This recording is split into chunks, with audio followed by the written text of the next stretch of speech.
기상예보의 목적은 지식 전달이 아닙니다. 기상예보는 정확한 정보를 바탕으로 해서 생활에 활용하고 그리고 피해를 최소화하는 데 그 목적이 있다라고 볼 수 있습니다. 지난 12시간 동안의 위성 사진이고요.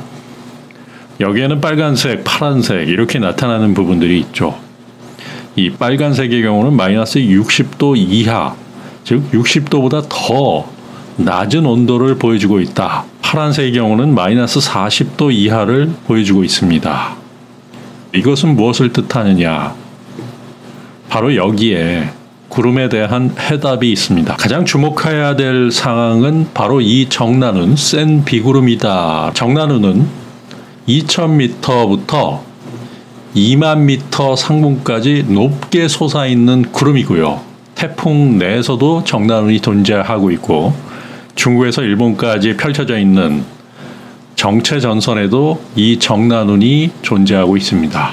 이 정나눈은 2000m에서 2만 m까지 매우 높게 솟아있기 때문에 이 안에는 상당히 많은 강수량을 포함하고 있습니다. 바로 위성 사진에서 볼 때 파란색 마이너스 40도 이하권 그리고 빨간색 마이너스 70도 이하권은 상당히 높이 올라 있다라고 봅니다. 지표면과 가깝다라고 하면 온도는 높죠. 지표면에서 점점 멀어진다라고 했을 때는 굉장히 추워질 수 있다라고 볼 수 있고요. 그렇기 때문에 마이너스 40도와 마이너스 70도는 그 위치를 파악할 수 있다. 빨간색과 파란색으로 보이는 부분들은 상당히 많은 강수량을 동반할 수 있다라는 말씀을 드립니다. 태풍이라든지 모든 기상 정보 그것이 끝나지 않았을 경우에는 그것을 추적하는 게 중요하다. 날씨를 그대로 지금 현재 상황을 이야기하는 것도 중요하지만 가장 중요한 것은 계속적으로 추적해가는 과정을 겪을 때 준비를 할 수 있을 것이다 라고 봅니다. 바로 기상예보의 목적은 그것입니다. 일본 기상청에서 바라보고 있는 일본 현재의 호우경보 경계 레벨 상황인데요. 하얀색도 제법 보이고 노란색도 제법 보여. 하얀색은 경계 레벨 1호, 노란색은 경계 레벨 2호입니다. 즉 경계 레벨 1호와 경계 레벨 2호는 우리나라로 따지면 호우주의보 정도다라고 볼 수 있고요. 그리고 경계 레벨 3호는 호우경보 수준이다라고 하고 경계 레벨 4호는 이거는 지금 재난이 발생하고 있는 지역이 될 수 있다라고 보시면 됩니다. 그리고 보라색 경계 레벨 4호의 경우에는 재난이 발생하고 있다라고 보시면 되고요. 그리고 검은색이 가끔 보일 수가 있어요. 검은색은 1년에 몇 번 나오지 않는 상황들, 태풍에 의한 집중호우가 나타났을 때 가끔가다 볼 수 있는데요. 이것은 호우특별경보다라고 해서 즉시 낮은 지대에 있는 분들은 높은 지대로 대피하라 이러한 내용들이 담겨 있습니다. 지금 현재 일본의 경계 레벨은 2단계, 3단계로 좀 낮아졌다라고 볼 수 있습니다. 그렇다라고 하면 정체전선에 의한 집중호우는 끝났는가? 거기에 대한 이야기를 드려보겠습니다. 이것은 일본 기상청에서 보여주고 있는 기상도입니다. 8월 15일 21시 몇 시간 전의 상황이고요. 정체전선이 중국에서부터 일본 사이 발달되어 있는 상황이고요. 움직임이 크지 않은 상황입니다. 전일에 대비해서 일본 지역의 정체전선은 조금 내려와 있는 상황이다. 그럼으로써 비 피해가 상당히 완화될 수 있는데 단 중국은 저장성이라든지 푸젠성 이러한 지역 쪽에 상당한 비가 내릴 수 있기 때문에 상당히 주의를 요한다라는 말씀을 드립니다. 자, 그러면 앞으로의 상황을 좀 이야기 드려보겠습니다. 8월 16일 09시 큰 움직임이 없습니다. 큐슈 지역에 걸쳐서 비가 올 수 있는 상황이고요. 그리고 8월 17일 09시 상황입니다. 안타깝게도 일본의 경우는 큐슈 지역 북쪽으로 정체전선이 이동하면서 다시 엄청난 양의 비가 올 수 있는 상황이 된다라고 보고요. 일본 중부, 북부 쪽으로는 정체전선이 걸쳐져 있지 않다라고 보고요. 이틀 동안의 큐슈 지역, 그 다음에 히로시마 지역이 포함될 수 있어요. 이 지역은 또다시 엄청난 강수량이 기록될 수 있기 때문에 항상 주의를 요해야 된다라는 말씀을 드립니다. 이것은 유럽 중기 예보 모델을 통해서 보고 있는 지금 현재 비의 양이고요. 현재는 전일과 다르게 정상적으로 돌아온 상황이다라고 볼 수 있습니다.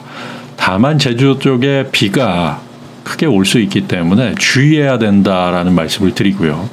앞으로의 진행 방향을 보겠습니다. 이 월요일 상황에서 제주도에 상당한 비가 올 수 있기 때문에 내일 오전까지는 제주도 지역은 매우 조심해야 된다라는 말씀을 드리고요. 보시면은 큐슈 지역이 다시 비가 상당히 올 수 있어요. 제주도 지역도 생 구름이 조금씩 나타나고 있다.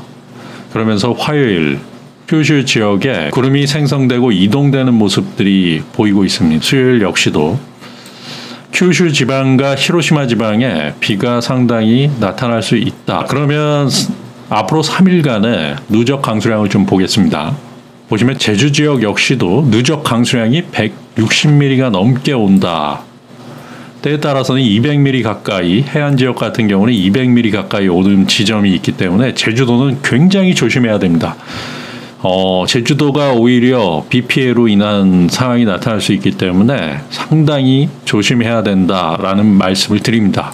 그리고 큐슈 지방 역시도 앞으로도 300mm 가까운 비가 나타날 수 있기 때문에 아직 정체 전선에 의한 비 피해는 끝나지 않았다라는 말씀을 드리고요.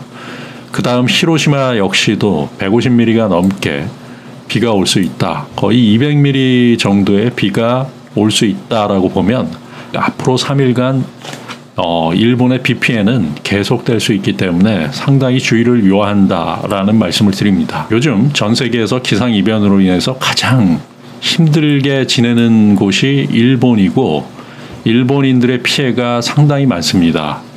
정체전선이 이런 식으로 만들어지면서 현재의 상황이고요. 조금 올라가면서 이런 식으로 앞으로 만들어질 것이다 라고 예측이 되고 있고요.